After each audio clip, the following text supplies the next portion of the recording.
Ya, jadi oke teman-teman, kali ini kita akan membahas sistem audio yang sudah dibangun di mobil ini. Jadi yang pertama, head unitnya ini kan bawaan pabrik ya, dan bawaan ini nggak bisa kita ganti. Jadi head unitnya ini nggak kita ganti, biarin aja seperti ini teman-teman. Karena head unitnya sudah cukup canggih, ada Apple CarPlay dan Android Auto. Cuman output suaranya aja yang kurang. Jadi yang pertama adalah output suara dari head unit kita sambungkan ke power DSP yang ada amplinya. Nih ya, prosesor with amplifier. Jadi kita pasang di sini, di mobil ini dipasang dengan DSP top palace disembunyikan dalam sini. Nah, jadi untuk peletakan DSP atau digital processor signet, jadi DSP-nya ditaruh di bawah kolong driver, digital sound DSP, digital sound processor. Nah, prosesor suara ini mereknya Top Palace yang seri 4.1. Jadi ditaruh di bawah, dibaut ke bawah. Di bawahnya itu ada papan. Jadi papan itu ditaruh di bawah karpet dasar. Terus ini dibaut ke papan. Nah, ini ya prosesor Top Palace-nya. Jadi ini ditutup karpet dasar, jadi nggak kelihatan teman-teman. Nah, jadi dia benar-benar nggak kelihatan ya DSP-nya karena disembunyikan. Jadi dari head unit itu langsung masuk ke DSP-nya teman-teman, buat olah suaranya pakai prosesor. Jadi nggak pakai ampli lagi karena prosesornya ini sudah built-in amplifier atau prosesor yang sudah dengan power. Jadi cukup satu kecil kayak gitu aja guys. Nah, ini teman-teman alur diagramnya sebelum kita jelasin masuk ke mobil ya. Jadi dari head unit itu kita langsung masukkan semua ke DSP, Digital Sound Processor. Jadi nanti prosesor inilah yang mengatur suara-suara di setiap speaker dan juga memberikan daya ke speakernya teman-teman. Nah, dari DSP kita yang pakai Top Palace itu ya, Top Palace 4.1. Nah, jadi dari Top Palace ini dia punya 5 channel teman-teman DSP-nya. Channel 1, 2, 3, 4, 5. Nah, untuk alurnya sendiri di channel 1 dan channel 4 itu maksimal outputnya bisa sampai 90 watt. Jadi lumayan besar ya output dari DSP ini. Per channel bisa 90 watt. Nah, channel 1 ini dimasukkan ke crossover pasif karena kita nanti mainnya two ways teman-teman. Two ways di depan, two ways di belakang. Jadi di mobil itu two ways depan belakang. Nah, jadi channel 1 itu nanti masuk ke crossover pasif karena kita mainnya nanti pakai crossover pasif yang bawaan dari speakernya. Nanti crossover ini baru dia memecahkan frekuensi untuk tweeter dan mid bass di front right atau speaker kanan depan. Speaker kanan depan untuk tweeter dan mid bass. Channel 2 masukin lagi ke crossover pasifnya ke tweeter dan mid bass di depan kiri, front left. Begitu juga nanti channel 3 masuk ke crossover pecah dua lagi menjadi tweeter dan mid bass di belakang kanan, rear right. Channel 4 juga nanti langsung masuk ke crossover dipecah dua lagi frekuensinya untuk tweeter dan mid bass untuk belakang kiri. Sedangkan channel 5 itu outputnya beda sendiri. Dia channel 5 itu output bisa sampai 250 watt. Itu dimasukkan ke subkolong. Subkolongnya ini subkolong aktif ya teman-teman ya. Karena ini kita pakai Pioneer yang subkolong. Jadi sebenarnya powernya dia power subkolong itu sendiri. Cuman nanti sound processingnya diambil dari DSP-nya. Jadi ini diagramnya teman-teman ya, pemasangan DSP ke speaker-speakernya. Jadi total speaker yang terpasang tuh ada 1, 2, 3, 4, 5, 6, 7, 8, ada 9 speaker teman-teman yang sudah terpasang di mobil tersebut dengan menggunakan sistem crossover pasif. Nah, untuk bagian depan, dua depan ini menggunakan speaker Flux Sporty two ways ya. Ini dia barangnya. Nah, ini buku manualnya. Dia pakai Flux Sporty yang two ways. Nih yang two ways ya, yang 261. Karena kalau two ways ini kita nggak perlu modif pilar A, sedangkan kalau three ways itu harus modif pilar A. Jadi pemilihannya two ways biar kelihatan original, tidak terlihat modifikasi teman-teman. Nah, untuk spesifikasi yang flux depan two ways itu bisa sampai 75 watt teman-teman. Jadi memang dayanya besar, cukup ya 75 watt maksimum, dengan daya prosesornya itu bisa 90 watt. Jadi masih masuk. Nih ya kan, daya prosesornya 90 watt, sedangkan ini speakernya 75 watt. Jadi sebenarnya masih masuk ya. Nggak tahu Twitternya nggak disebutin, tapi ya nggak akan nyampe 90 watt rasanya. Tetap cukup untuk ngedrive speaker two-ways di depan. Nah ini dia teman-teman, two-ways di depannya pakai flux sporty. Nah nanti pemasangannya alurnya dia pakai seperti ini teman-teman. Jadi di amplifier ini di SP-nya ya, diagram di mobil. Ini di SP-nya, digital sound processing. Jadi dari DSP masuk ke crossover, nanti crossover nanti baru dia mecah di tweeter dan mid woofernya. Nah, jadi alurnya seperti ini nanti two-ways-nya. Dia pakai crossover pasifnya. Seperti itu teman-teman. Dan untuk speaker belakang, karena speaker belakang dia main two-ways juga, kita menggunakan speaker steel. Nih ya. Ini steel Storm XR160. Jadi two-ways. Nah, bedanya nanti pada saat instalasi kita langsung masuk ke mobil ya nanti ya. Untuk speaker depan itu memang sudah ada dudukan untuk tweeternya. Tweeter speaker depan udah ada, cuman di bagian belakang itu dudukan tweeternya nggak ada. Jadi dimodif nanti tweeternya itu diletakkan di atas mid bassnya. Jadi ada bracket buat custom. Jadi nanti tweeternya pas diletakkan di atas speaker mid bassnya. Jadi nggak ngebuat lubang baru di door trim itu. Nah seperti itu teman-teman. Dan untuk subkolongnya itu menggunakan subwoofer Pioneer subkolong tipe TS WX130DA, dan itu dayanya 160 watt untuk subwoofer kolongnya. Nah nanti fotonya seperti ini ya. Subwoofer tersebut sudah disertai juga dengan controller, jadi bisa diatur sesuka hati mau gimana bassnya.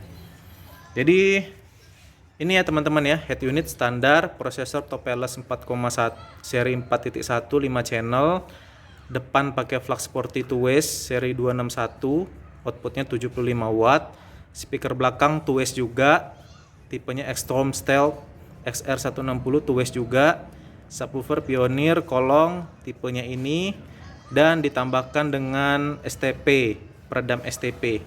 Nah peredam STP-nya itu dua lapis teman-teman. Jadi bagian depan dan bagian sisi luar pintu dan bagian tengah pintunya tuh dikasih dua lapis STP. Untuk pemasangan peredam nanti kita sertakan fotonya ya, proses pemasangan. Dan ini kalau misalnya sudah dipasang peredam, bunyinya dia akan beda ya. Nih ya, kalau ini yang nggak dipasang peredam bagian belakang, nih ya, beda karena dia lebih padat. Jadi pemasangan peredamnya itu untuk keempat pintu ya, 1, 2, dan sebelah sana keempat pintu 2 lapis. Nah untuk pemasangan speakernya sebenarnya tidak berubah karena diletakkan di sini tuh ya, nggak kelihatan berubah. Dan untuk tweeternya diletakkan di sini teman-teman, seperti letak asalnya. Jadi nggak ada ngerubah-ngerubah pilar. Sedangkan kalau dia mau main three ways itu memang harus ngerubah pilar ini teman-teman. Nah untuk controller subwoofernya itu diletakkan di sini tuh. Untuk controller subwoofernya itu bisa mengatur gain, frekuensi, fase, dan mode bassnya. Jadi bisa diatur semua di sini teman-teman. Nah untuk prosesor tadi di bawah sini ya, benar-benar nggak kelihatan teman-teman karena ketutup karpet dasarnya. Sedangkan untuk speaker belakang itu tetap ditaruh di sini, dan tweeternya ada di atasnya teman-teman. Jadi mid bass terus dikasih dudukan tweeternya, karena kalau mau ditaruh sini kan agak jelek atau dibolongin kan sayang ya. Jadi diakalinnya ditaruh di atasnya. Nanti fotonya saya lampirkan seperti ini. Jadi walaupun nampaknya cuman satu speaker, tapi di dalam ini ada dua teman-teman. Untuk mid bass dan tweeternya ada di dalam sini. Seperti itu. Nah lalu untuk subwoofernya itu diletakkan di kolong sini juga teman-teman. Jadi bentuknya sangat ringkas, tapi ini kokoh ya, nggak akan goyang-goyang karena dia sudah dibaut ke bawah tuh, udah dibaut. Di bawah ini udah dikasih kayunya ditaruh di bawah karpet dasar, di bawah peredam lantai. Jadi kayunya langsung nempel ke bodi mobil, terus ini dibaut ke kayunya teman-teman tuh. Jadi walaupun dia berdentum gitu ya, jadi nggak akan goyang-goyang dia. Jadi perhatikan bener kalau kalian mau pasang subwoofer kolong, pastikan jangan digeletakin aja teman-teman, harus dibaut seperti ini. Karena kalau digeletakin aja ya percuma. Kadang-kadang ada installer audio tuh cuman taruh aja, atau mungkin dia cuman kasih double tip di subwoofer ke karpet dasar. Itu jangan kayak gitu teman-teman. Jadi pemasangannya harus benar. Nah ini ya, jadi rapi pemasangannya. Nah subwoofer memang sengaja kita pilih yang di bawah kolong karena memang kita nggak mau merubah bentuk orisinil dari mobil, karena kalau ditaruh belakang sempit banget. Kita lihat bagasinya ya. Nah, beberapa orang mungkin meletakkan subwoofer besar-besar di bagasi. Nah, ini tidak dilakukan, ataupun mungkin custom subwoofer di sini enggak. Jadi karena memang bagasinya ini sudah sangat sempit, teman-teman. Jadi kalau bagasinya ditaruh subwoofer lagi, mau taruh di mana barang-barang? Dan kelihatan modif banget kan, sedangkan kalau ini kan di bawah kolong jok kan nggak kelihatan apa-apa. Jadi kalau modif audio tuh kalau bisa jangan terlihat, teman-teman. Cuman balik lagi selera ya. Kalau ini modif audio yang tidak terlihat sama sekali, teman-teman. Jadi nggak kelihatan apa-apa, tapi suaranya beda jauh. Nah, oke teman-teman, jadi top PLS ini kita bisa langsung konekkan ke HP. Nih ya, bisa langsung konekkan ke HP. Jadi dari HP langsung masuk ke prosesor. Bisa juga sih dari head unit ke prosesor, bisa, cuman dikasih pilihan. Nah, sekarang kita mau coba tes audionya. Ketika ini langsung ya, langsung di drive dari HP Bluetooth ke prosesor. Nah, ini kita coba tes sound ya.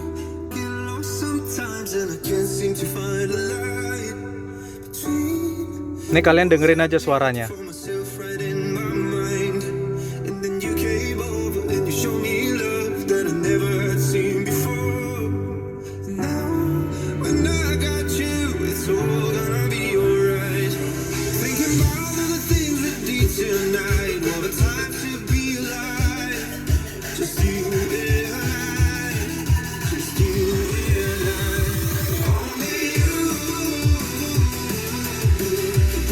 Nah, itu ya, kita coba lagu yang lain gitu ya. Sebenarnya bagus itu lagu-lagu yang vokal gitu kayak Mariah Carey, cuman nanti takutnya kena copyright, guys. Kita cari lagu-lagu yang gak kena copyright aja. Nah, ini ya, kita coba lagu yang lain.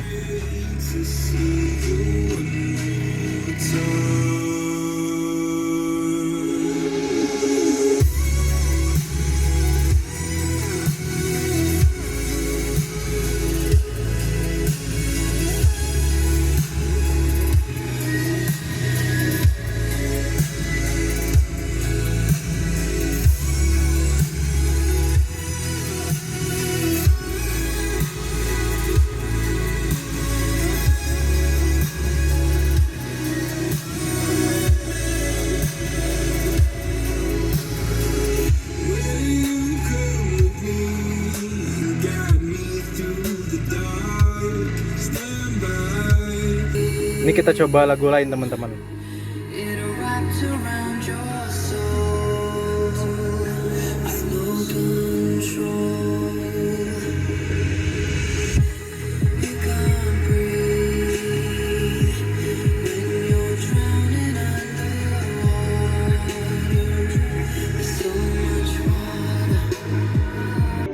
Ini kita coba lagu yang lain, teman-teman.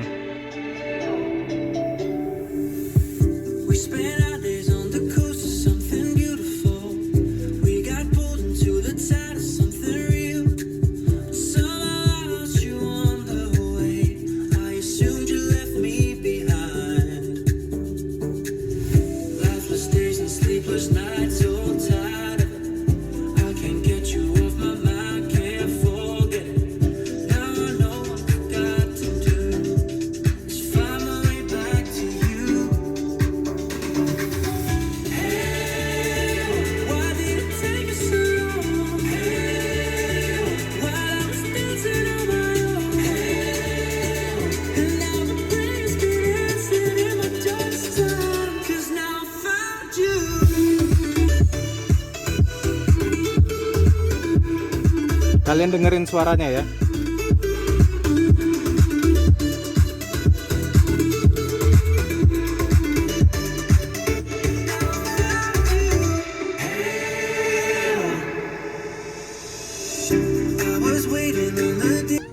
Nah, ini kita coba lagu Alan Walker ya, yang no copyright. Semoga nggak kena copyright ya. Ini dari posisi depan, nanti kita coba dari posisi belakang karena twist to waist ya.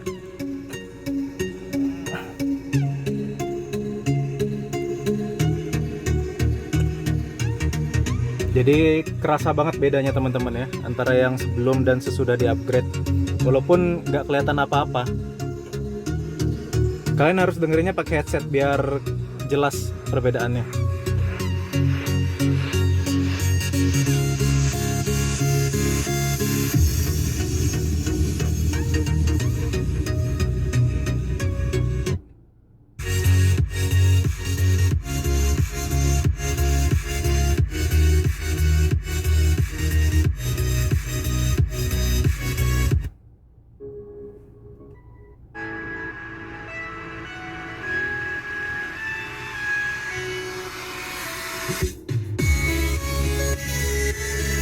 Oke, sekarang kita mau coba duduk di belakang ya teman-teman ya. Nah, sekarang kita duduk di baris kedua teman-teman. Ini 2ways ya. Sekarang kita coba dengar suaranya. Suaranya nggak bakalan jauh beda dengan di depan, karena dia sama-sama 2ways.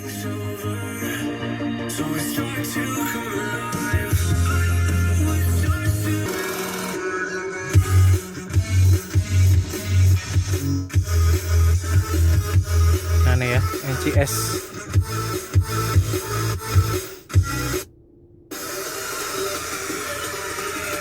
Lagunya lagu-lagu yang aneh-aneh nih. Nah nih ya, yang ada vokalnya. Coba kalian dengar vokalnya.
Oke, gitu aja teman-teman ya sampel audionya. Memang agak susah kalau mau benar-benar kita menyampaikan bagaimana rasa suaranya, karena memang antara yang kita rekam videonya, nanti kalian dengerin pakai headset apa juga pasti akan berbeda hasilnya. Tapi pada intinya teman-teman, yang bisa saya sampaikan pertama adalah powernya kerasa banget, karena memang dipowerkan, diberi daya oleh top Palace tadi, maksimum dayanya bisa sampai 90 watt ya. Jadi secara tenaga nih sangat terasa banget bedanya, suaranya bertenaga. Dan juga karena di depan itu pakai flux, jadi suara vokal itu bener-bener terasa. Cuman karena tadi kita nggak bisa nyetel lagu vokal ya, kayak lagu Ariana Grande atau Mariah Carey dan sejenisnya, karena nanti takut kena copyright. Yang jelas intinya vokalnya itu terasa banget dan suaranya tuh timbul dari atas teman-teman. Biasanya kan kalau belum di upgrade audio kan suara tuh di kolong-kolong kaki, tapi ini enggak, suaranya udah naik ke atas. Suara bassnya juga terdengar sangat enak ya, sangat empuk, bukan yang nyember-nyember gitu, enggak teman-teman, karena sudah dituning di prosesornya tadi. Oke, gitu aja teman-teman. Untuk yang nanyain biaya harga, kalian browsing sendiri aja di marketplace ya. Spesifikasinya tadi saya sudah sampaikan. Tentu itu belum termasuk jasa pemasangan dan instalasi ya teman-teman ya. Oke, gitu aja teman-teman, semoga bisa memberikan informasi dan manfaat buat kalian semua. Terima kasih sudah menonton Papio. Nah, jadi saya sekarang mau menjelaskan bedanya audio bagus sama audio yang standar. Jadi, kalau di audio standar itu kita kencengin volumenya, itu kita pasti teriak-teriak ngomong sama sebelah. Tapi kalau misalnya audionya sudah tertata ya, udah bagus, walaupun volumenya kencang, itu kita tuh masih bisa ngobrol dengan suara yang biasa aja dengan sebelah, nggak perlu teriak-teriak teman-teman. Nah, itulah bedanya ya. Kalau misalnya kalian masuk mobil, bedanya audio bagus atau enggak, ngobrol aja sama sebelah. Kalau kita masih bisa ngobrol, terdengar jelas suara kita dengan volume yang kayak kita ngobrol biasa, nah berarti audionya bagus. Tapi kalau kita mesti teriak-teriak gitu ya, kayak di angkot nih, mohon maaf ya, itu kan suaranya kenceng banget dan kita harus teriak-teriak ngobrol dengan orang di dalam mobil, nah itu tuningannya nggak pas teman-teman. Jadi itu aja sih bedanya. Dan satu lagi, sangat akan terasa ya, misalnya kalau kita sudah terbiasa mendengarkan audio yang bagus, telinga kita tuh punya standarnya beda gitu. Ketika dengerin audio yang biasa-biasa aja itu agak pasti kerasa banget beda di telinga. Beda mungkin kalau misalnya kalian nggak pernah dengerin audio yang bagus gitu ya. Ya mungkin ya biasa-biasa aja audio mobil, ya udah sekedar ngeluarin suara, tapi itu pasti bakalan beda teman-teman. Kalau seandainya kalian sekali aja udah pernah dengerin audio yang bagus, pasti standar kalian tuh akan berbeda. Oke, kayak gitu aja teman-teman ya, sharing kita tentang upgrade audio di mobil. Semoga bisa memberikan inspirasi dan manfaat lah buat kalian semua yang pengen upgrade audio. Oke, gitu aja. Terima kasih sudah menonton Papio Channel.